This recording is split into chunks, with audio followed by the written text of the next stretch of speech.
Another quick video. As you guys know, that the Volkswagen Phaeton rear lights are horrendously expensive. My ones were dry, but I'm not risking it. So where you have the seam up the top here, you can put some RTV on it. So that's what I'm doing here. I'm using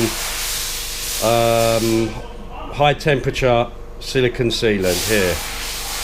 Okay, the only colour I've got is black. You can have all types of colours, that's what I'm using. Anyway, that's all I got for now, but I'm very lucky that it's dry, but I want it to stay like that. So I'm just it's the seams where they leak. So hopefully this works.